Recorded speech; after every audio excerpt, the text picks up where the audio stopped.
Well, I want to highlight a couple things about the 1853 Enfield 3 band, which was very popular amongst the Confederates, especially as the war went on. It was imported from Britain. The Enfields are British rifles. After the war, and after metallic self-contained cartridges were developed, this became a breech loader. So you would load it at a muzzle during the war between the states, or the war of Yankee aggression, or war for Southern independence. And later on, these were converted to breech loaders. They were loaded from the back, from the breech, so for faster firing as the technology changed. Now, one thing that's the Enfield 3 band is actually an excellent reenactor rifle. I was kind of looking at what could be a good Confederate reenactor rifle, and there's a lot of them you can really choose, I guess, but a very popular one would be the Enfield 3 band. And what I was doing, I was looking at some of the options on it, because they have an Enfield 2 band rifle, which is a little bit shorter. And I was thinking, well, gee, I would like that one better. But then I realized why they were using the 3 band rifle, which was longer, because when you fire in volleys, you might have a row of individuals in the front row, and the second row, they'd be kneeling. In the second row, they'd be standing. And you want a rifle that was long enough that would clear over the heads of the individuals in front of you, so as to, not damage the eardrums as much anyway, because the blast of the rifle, if you're right near it and you're right, even though it's over your head, if it's behind your head a little bit, it's going to be much louder than if it's forward of your ears. And that was one of the applications for that reason why that the longer rifle was chosen. Because I was thinking, it was like, I'm thinking like in today's standards, go for a shorter rifle because it's not going to get in the way as much. But looking at how battles were fought at the time, you would use volleys of fire, because you could only load about 3 rounds in a minute with an Enfield. Now, one of the things to also consider, and I never figured this, because I was thinking, I know that the technology was changing. You had the smoothbore muskets, and there was a few more smoothbore muskets still being used during the war between the states, but mainly they were using the rifled musket, which was called the Minet ball, developed by Frenchman named Minet, which used a conical type of loaded ammunition that, in the Enfield 1853, it was 5.77, 5.77, in other words, the caliber, basically. And if you get a Minet ball at 5.75, like 0.02 of an inch less, it fits in there kind of snugly. But the way it works is that the bottom of the round, the conical round, is actually hollowed out, and when the gas hits the round, it expands, and it goes down, expands the conical lead projectile, so it grips the walls of the rifling and then puts a spin on it. So you can load it a lot faster because it doesn't need to be super tight in the barrel. And it has accuracy because the open end of the hollowed out end of the conical shaped round will expand. And you would use pure lead with these rounds. You wouldn't use hard cast, because I know I used to use hard cast in my 45 and my 9mm, mainly the 45, or you can use that in the rifles too today. But when you're talking about these black powder rifles, you want to use pure lead, so it expands, it's softer, it expands and goes along the rifling. Now, one thing too, I can never figure out, I know it was a lot more lethal to do frontal assaults back during the time of the war between the states, because the technology was getting much more refined, whereby the rifles were a lot more accurate. But there was another side of it I did not grasp until I read into it a little more. Since you're using black powder, there was a lot of smoke. So once somebody fired a volley, and there was a return volley, the whole battlefield was full of smoke. Like, you can look at this one cannon firing here, look at all that smoke. Now, if you had a lot of cannons firing, and you had, a lot of people firing rifles, well, the whole battlefield is going to be completely fogged up. You're not going to be able to even see right in front of you. So the only way to actually be effective was there be a volley of fire. First rank would fire, then the second rank would fire. The first rank would fire from the kneeling position. The second rank would fire from the standing position, and the kneeling position would, they're reversed. They'd be switching back and forth. And you really couldn't see where the heck you were shooting at, even though the rifles were capable of hitting a man-sized target at 300 yards or more. You just didn't know where you were shooting at. So they would just bring the rifle to the horizontal and fire, because you were firing into smoke. That is why they were still doing a lot of the frontal assaults at the time, because there wasn't a rapid fire. There was 3 rounds a minute, and most people couldn't see who they were shooting at. And if you're moving, you're shooting at the last area where you knew the enemy, you figured the enemy was. They could have moved, and all you're seeing is a bunch of smoke. Otherwise, if you're talking about once they came out with smokeless powder, and there was, even though there'd still be a lot of fog and haze in a battle, it was a lot less than what was going on with black powder, because the black powder it would just smoke up everything.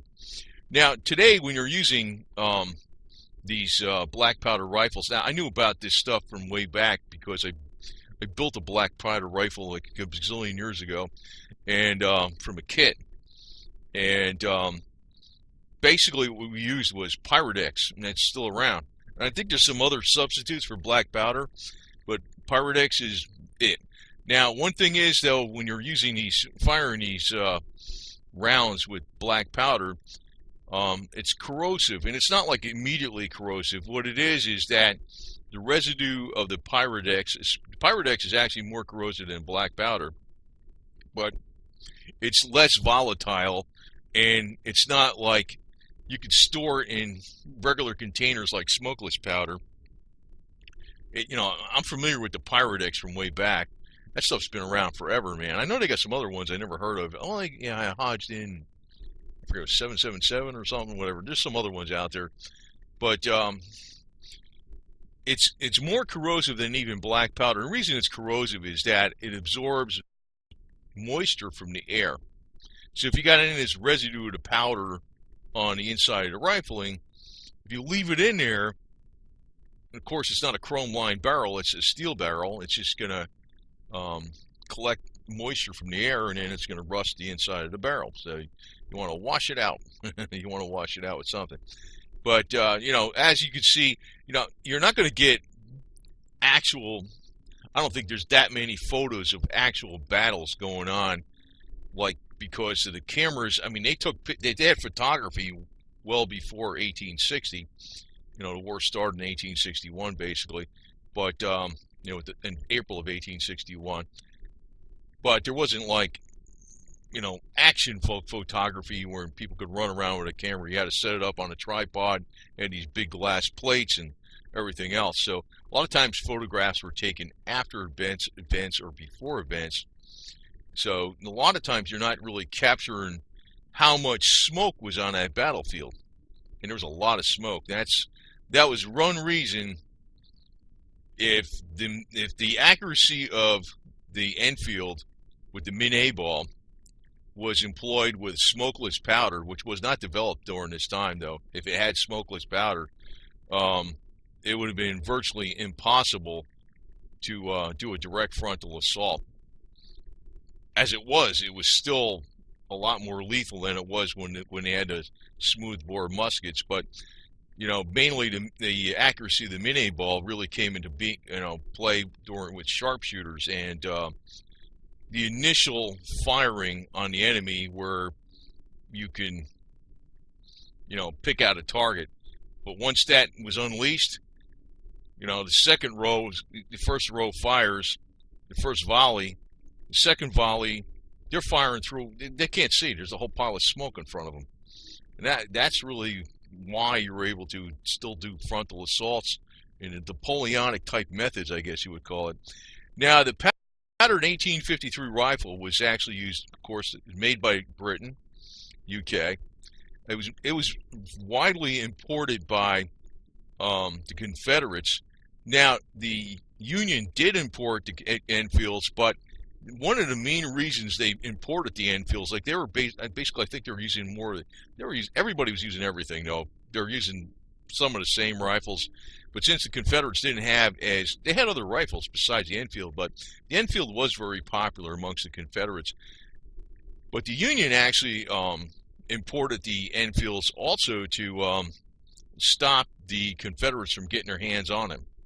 So, in other words, if the Union put orders in for Enfields, that would, take some of the production away from the British, factories, and, maybe they wouldn't be able to fulfill an order that the Confederates wanted as quickly. That was another reason the Union was ordering the Enfield rifles, because I think they mainly used the Springfield. But this is actually a good all-around rifle. If you want to go black powder hunting, whatever, might as well get a real, instead of getting something that looks like a modern black powder rifle, why not get an 1853 Enfield, right? Go all the way.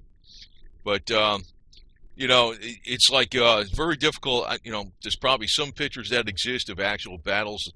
It seems like most of the pictures that exist of real photographs from the war between the states seem to mostly exist prior to battles or after battles. It's like you just can't get somebody to set up a tripod and, maybe they can do it from a distance. I don't know if there's that many around, but, I never really figured on the aspect of the smoke from the black powder just totally obscuring, your sight where the enemy is. You couldn't see. It's like somebody put a big smoke screen in front of you. And that was one of the reasons the charges still worked as a military tactic. But they were already becoming less effective and far more dangerous to do. Well, as you know, Pickett's charge, far more dangerous to do than in the past when they had the smoothbore muzzle loaders. Because again, the Enfield with its Min-A ball and not having to have the conical round, instead of having a round ball that was packed very tightly into the cylinder, it didn't have to be packed as tightly because it was going to expand with the hollowed out, back end of the round, the conical round with the gases. That's why you use pure lead rounds. You don't use hard cast. So you can load it a lot faster because it was a little bit looser than the way the smoothbore muskets were designed. Smoothbore muskets had to be in there really tight. And of course, you were using rifling with the Min-A ball. Now, again, if smokeless powder was developed during the war between the states, there would have been virtually no, charges into enemy volley, because because the rifles were capable of extreme accuracy. You could take this 1853 pattern 3-band Enfield rifle and go shoot game with it from 200 yards and have great accuracy. You can do this today. Because it's one shot, you're not going to, the round shoots and there's a big bunch of smoke. It's after the fact. But when you're talking about an engagement with thousands of troops and they're all firing this rifle, this picture would probably look like nothing but gray smoke in reality. This is a painting. It's not exactly, you're looking at this cannon firing. That's one cannon. Could you imagine dozens of cannons and hundreds of rifles all firing? There'd be, you don't even know what the heck you're aiming at, for crying out loud. You just be firing in that general direction. They're down that way somewhere. And if the troops move a little bit to the oblique, or there's a flanking movement, you probably miss them entirely. So people could have been shooting over their heads.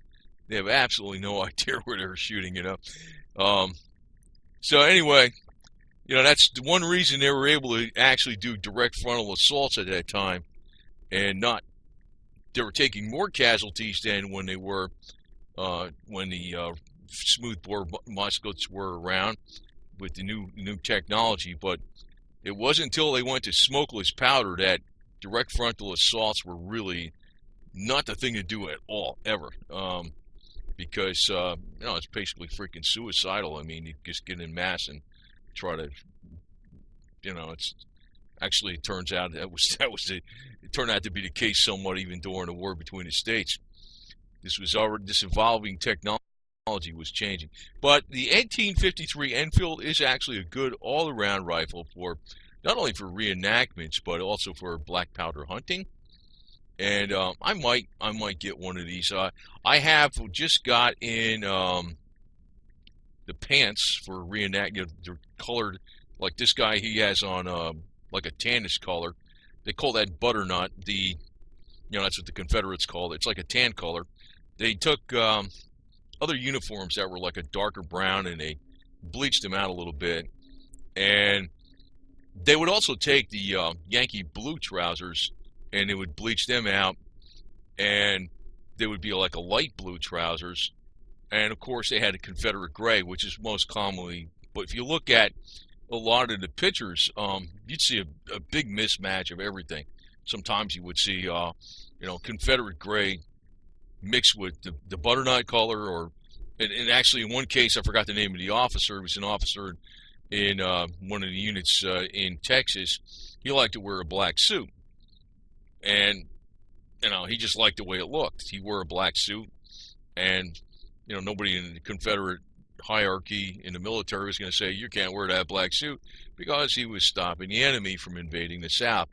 And really, actually, I was surprised to see that even in a lot of the photos, I saw a lot more slouch hats than keepies, which I picked up. I got a slouch hat. It should be coming in order. So I really have, I have the pants that came in today. They're really called Old Frontier. They're kind of like Western, but they can work for. I'm really not going to get into the reenactment itself, but when I go out to film reenactments, I want to be dressed appropriately. So I'll have the Confederate jacket, whatever, I don't know, what do you call that? The blouse, the top, whatever it is, top part of the uniform, and I'll have in tan color, butternut as they call it, and also the trousers. And the trousers actually are designed for suspenders, and they sit up higher on the waist. A little bit different than the one I have. The trousers are a little bit like they're more for like the Western frontier, but they're close enough to this period of time, because I'm not going to be doing reenactments, but when I go to film reenactments, I want to be dressed appropriately. So I'll have the slouch hat, and the shoes I got, they're not true Brogans, they're Chukkas, I think they're called. They look like Brogans. They're not leather soles and wooden heels, because it's modern materials and they're a lot cheaper, but they'll look exactly like, pretty close to period correct.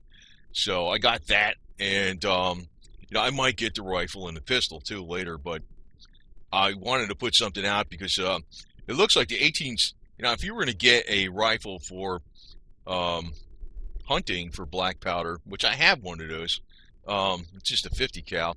The Enfield 1853 would be something that's nice, because it's going back to the way they hunted 150 years ago or more. It's been around a long time, and actually it is an excellent rifle. They are kind of fun to shoot, because I remember a long time ago we used to go shoot some of the black powder, and it makes it's all the smoke and the flame that comes out of it. It's like, wow, man. It's like fireworks. But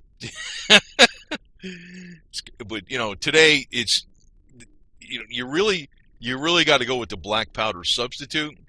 But there's some disadvantages to the black powder substitute because of the corrosive aspect of it. But it doesn't like corrode the barrel like immediately. I mean, it takes, you got to leave the residue in there for like if if you clean it up right after a shoot, you're not gonna have any problem, you know. But I mean, I don't know if they have chrome lined barrels or anything like that, but that might be the way to go too. But I don't know if they even have that with these Enfields. But that is another, you know, thing that could possibly be addressed. Now, as far as, you know, the reenactment scenes, I'm going to probably be going out. I'm looking at what the schedules are. I'm trying to plan to make sure I get there, and I want to make sure I'm dressed in the, you know, that I blend in. I blend in when I'm doing the filming. I don't think I'm going to do any reenactments because I'm going to try to actually film them versus because I want to get a lot more of this historical stuff that goes on around here in Florida. I think there's one coming down in Brooksville pretty soon. I'm going to try to, and there's also, I think, in Renninger's in Mount Dora's got something going on. Lake City's got something going on. Ostie, I don't know if I'm going to be able to make that one, but I'd like to. But if I get out there, I want to be dressed appropriately. And I'm also thinking about getting. I was looking at, you know, what would be the best all-around, you know, Confederate rifle. This is not the only choice out there by any means, but it's one of the best choices for sure. And it's a good practical thing to, you know, if you're just going to shoot. But one other advantage to having a black powder rifle is that if you're a hunter, they usually have a black powder hunting season. So, you know, in other words, you have, you know, shotgun season, bow season. They'll have black powder's hunting season usually is, you know, spans, depends on the state, usually spans a much wider, you know, time, you know, date range, you know, when you can do hunting for black powder. And it is a lot more sportsmanship like, you know, because you only got one shot and you might as well do it right and blah blah blah and all this kind of stuff. Plus you got to make sure you keep your powder dry with black powder, because if it's raining out, thing probably ain't gonna work. And again, you know, you more than likely you're not going to get actual black powder. You're going to want to get Pyrodex, because I think most of the retail stores, I don't think any retail stores sell black powder. They sell Pyrodex. It's a good substitute. It's popular, a little more corrosive, but you know, it doesn't require, you know, it's got the same safety standards as regular smokeless powder. Yes, of course, it's, you know, very it could, you know, it's flammable, obviously, very flammable, but it's not like black powder when one little spark can set it off. You don't want to be dealing with black powder. You want to go with the substitute, which would be Pyrodex, which has been around a long time. I know there's other ones out there, but that's the only, Pyrodex is the only one I know about. But I have the like again, I talked about, I have the trousers that are really supposed to be with suspenders. I'm going to probably use those for when I'm riding a motorcycle with the SCV MC patch. So I'll have the tan trousers or your butternut. And if I get the top, maybe I'll wear that with the vest. You don't have the Confederate stuff, you know, on the arms. Go see that. And I have a dark brown slouch cap, the slouch hat.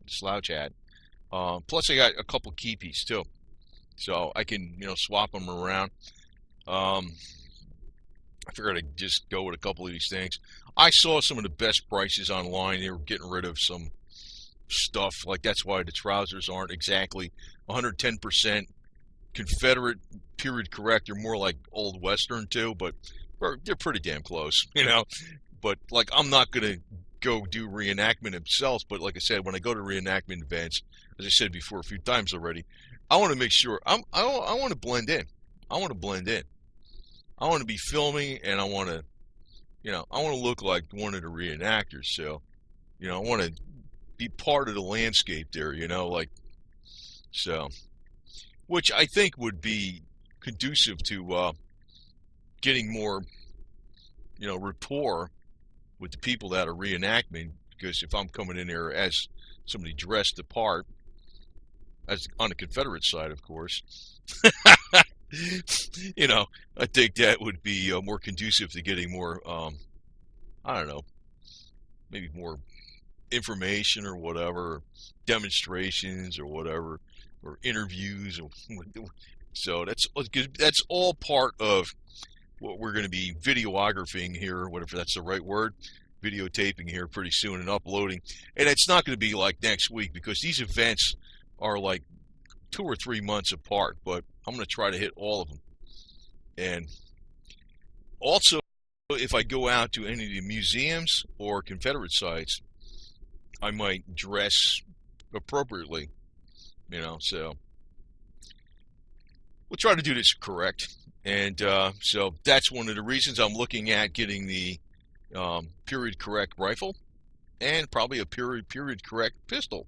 And, you know, who the hell knows? Maybe I'll get into some of this cowboy shooting or something like that too with the, you know, like if I look at a pistol, I'll probably get something that worked with the Confederates and the Cowboys and blah, blah, blah, whatever. Because I don't want to get too deep into it. I want something that pretty much works for several purposes and keep it practical. But for now, I look at it as not, I look at it as, you know, me getting out there, getting the information, but also adding a little bit more to the old Confederate Southern flavor when I get out there and do a little more videotaping and stuff, because let's see what the hell we can do. I don't know what we can do. We try to do what we can. It's a little bit more than history because, you know, I know the Confederate cause has been maligned, but like I'll tell you, you know, I'll tell you again, if you really look at the Confederate Constitution, there were so many limits on spending, so much whereby there had to be clearly in every spending bill, besides limits on spending, what the spending was going to be on. And there was also, you couldn't have one section in the country screw over another section. You know, it's like New York City can't tell Montana what to do, and Montana can't tell New York City what to do. We all want to be left alone. But we're all part of this, you know, central government for mutual protection and defense and things like that, right? But not to tell everybody in different parts of the country what to do. And that was a lot of what Confederacy was fighting for, too. That's, you know, to tell you states' rights, but what does that mean? It's like different areas of the country do different things, different ways, and that's, I know what's going to be said about, you know, the S word and all that, but that wasn't really what it was all about at all. It had a lot to do with, you know, northern companies and big money industries grabbing all the money out of the federal treasuries and subsidizing their businesses with it, which was being put into the federal treasuries by the South. And the North didn't want to give up that racket, so they wouldn't let the South leave and go in peace. That's what it was about. And today, you know, people can't be leaving things alone, right? They just, New York's got to tell South Dakota what's going on, and South Dakota has got to tell North Dakota what's going on. I mean, South Dakota doesn't tell New York anything. New York is usually the ones, New York and California is usually the ones telling everybody else what to do. And Atlanta is telling everybody else in Georgia what to do. Atlanta ought to be its own state and then leave the rest of Georgia alone. How's that? Anyway, over and out. And this is going to be, if I get one of these things, we'll display it. And as I get the rest of my stuff for the Confederate videography attire when we go to reenactments, I'll show you what I got. So, but I got the butternut tan color versus the gray. And to tell you the truth, when I looked at a lot of these older photographs, even though they're in black and white, a lot of them were, I'd say about half and half. It was like there was a lot of gray, there was a lot of butternut tan, or there's a lot of light blue trousers. There was probably way more slouch hats than there was keepees, but there was a lot of keepees too. Depends on the unit. Every unit was different. There was no, in the Confederacy, everything, well, it was really like a bunch of citizens getting together. Honestly, that's all it was. a bunch of citizens getting together to save their lands from invasion, because the invaders were promised the Southern woman, the raiders were promised everything the Southerners owned. You know, it's like, and these were Americans doing this to Americans. That's why Lincoln had to get foreigners to do this stuff too, because they didn't really know what was going on. They didn't live there. Could you imagine, like, Americans doing this to Americans today? No, you can't. You know, that's what was going on. There wasn't a whole lot of motivation to do that. There's actually still a lot of interesting aspects to this, because if you don't learn from it, you repeat the same mistakes. And that's all I got to say about that. So anyway, the 1853 Enfield 3-band pattern rifle is one of your best choices for a Confederate reenactment rifle, and also a very good rifle for black powder hunting season or black powder target shooting. It's a good rifle, man. The English made some, the British, they made some really good rifles, and that one's been a mainstay for many years. So it's not a you know, it's a very high quality piece of artwork, to tell you the truth, too. Over and out.